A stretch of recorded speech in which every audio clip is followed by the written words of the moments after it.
ప్రజాధనంతో picnic టూర్లు. నారా లోకేష్ వెనుక మరో కోణం. సాయంత్రం అమరావతిలో, రాత్రికి శ్రీలంకలో, తిరిగి మధ్యాహ్నానికి ఢిల్లీలో. ప్రత్యేక విమానాల వాడకంలో లోకేషే టాప్. నారా లోకేష్ విదేశీ పర్యటనలపై ఎన్నెన్ని విమర్శలు. ప్రజలు సైతం తిడుతుంటే, విపక్షాలు విమర్శిస్తుంటే అవేవో దీవెనలు కాబోలు అనే భ్రమలో ఉన్నారు నారా లోకేష్. ఓవైపు రాష్ట్రంలో నిరుద్యోగం, రైతుల కష్టాలు, ఇతర సమస్యలు పేరుకుపోతున్న సమయంలో అధికారంలో ఉన్నవారు ఇలా విలాసవంతమైన పర్యటనలు చేయడం ప్రజా ధిక్కారం కాదా అని ప్రశ్నిస్తోంది బీసీవై పార్టీ. రాష్ట్రంలో వర్షాల వల్ల రైతులు పంటలు కోల్పోయిన సందర్భంలో, ఆడపిల్లలపై అఘాయిత్యాలు జరుగుతున్న దారుణ సమయాల్లో పాలకుల పర్యటనలు పెట్టుబడుల పేరుతో సాగే పిక్నిక్ టూర్లు లాగా ఉన్నాయంటుంది బీసీవై పార్టీ. తరచుగా హెలికాప్టర్లు, చార్టర్డ్ విమానాల కోసం దాదాపు 11 కోట్ల రూపాయలు కేటాయించడంపై సామాన్యుల నుంచి సైతం నిరసన వ్యక్తమవుతుంది. అంతేకాదు, విదేశీ పర్యటనల వివరాలను, ఖర్చులను ప్రభుత్వం రహస్యంగా ఉంచడం పైన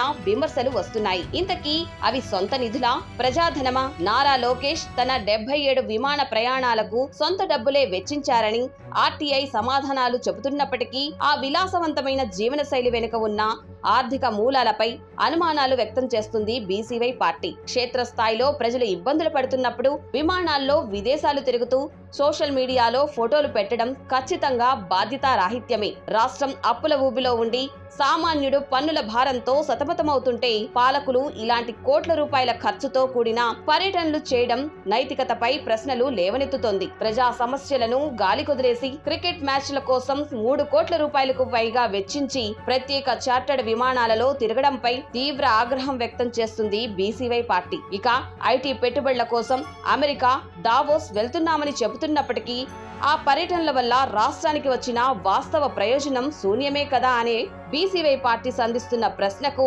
నారా లోకేష్ నుంచి సమాధానం ఉందా అని ప్రశ్నిస్తున్నారు బీసీవై పార్టీ అధినేత బోడే రామచంద్ర యాదవ్.